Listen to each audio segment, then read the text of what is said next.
স্মৃতির টানে শেকড়ে ফেরা শত বছরের ইতিহাস গায়ে মেখে যশোরের বসন্তিয়া স্কুল অ্যান্ড কলেজ প্রাঙ্গণে এখন উৎসবের আমেজ। জাতীয় সঙ্গীতের সাথে পতাকা উত্তোলন ও শান্তির প্রতীক পায়রা উড়িয়ে শুরু হয় অনুষ্ঠান। এই অনুষ্ঠানে অংশ নিতে ৭ সমুদ্র ১৩ নদী পার হয়েও ছুটে এসেছেন অনেকে।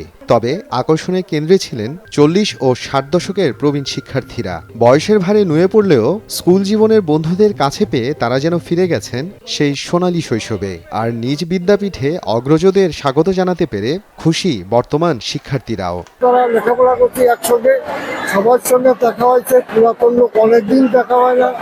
এখন দেখার পর মনটা ভরে যাচ্ছে, আনন্দ পাচ্ছি এবং মনে হচ্ছে যে আমরা নতুন করে আবার ভর্তি হয়েছে এই স্কুলে। হাতের সাথে পরীক্ষা দিয়ে পাশ করি, পরে আমি পড়াশোনা করি।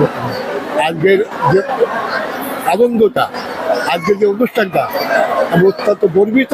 আমি 38 সালে এই স্কুলে ভর্তি হয়েছি। আমার বয়স এখন, আমার বন্ধু বান্ধব যারা আছে তাদের কারো দেখা নেই, কেউ বেঁচে নেই। আশা করি আমি বেঁচে আছি। আমার বয়স এখন 96। আল্লাহ এই অনুষ্ঠানে এসে আমার খুব ভালো লাগছে। আমি 1970 সালে এখানকার এসএসসি পরীক্ষা দিই। এখানকার যে পরিবেশ, এখানে আছে এই অনুষ্ঠানে এসে আমি আনন্দে আপ্লুত হচ্ছি। আমার কাছের বন্ধু মুজাফফরের সাথে বহুদিন পরে আমার দেখা হলো। আমার অনেক বন্ধু বান্ধবের সাথে দেখা হচ্ছে।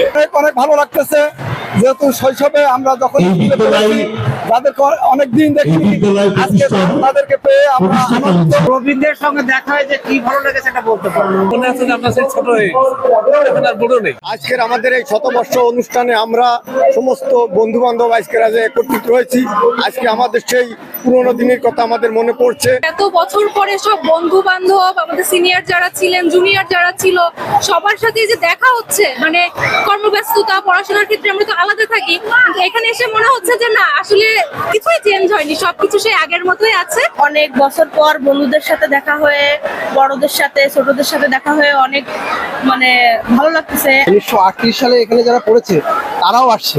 সেক্ষেত্রে আমরা যে শুধু আমাদের বন্ধু না, আমাদের যে সিনিয়রদের থেকেও তাদের দেখা পাচ্ছি বা তাদের সাথে কথা বলে তাদের সাবধানই পাচ্ছি আমরা।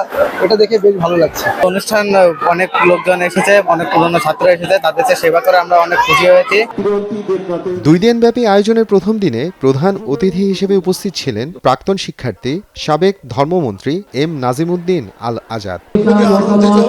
পরামর্শ, উপদেশ এবং আর্থিক বিভিন্ন সহযোগিতা করবার জন্য এই ধরনের একটি অনুষ্ঠান করতে পেরে আমরা সকলেই আনন্দিত। আগামীতেও নবীন প্রবীণদের এমন মিলন মেলা আয়োজনের আশাবাদ ব্যক্ত করেন আয়োজক কমিটির সদস্যরা। সকলেই অত্যন্ত আনন্দিত। আমরা আজকে এই অনুষ্ঠান আয়োজন করতে পেরে আমরা অবশ্যই গর্বিত, এবং পাশাপাশি এই অনুষ্ঠানটি যারা আয়োজন করে, যারা সহযোগিতা করেছেন বিভিন্ন দিক থেকে, তাদের প্রতি আমরা কৃতজ্ঞতা প্রকাশ করি।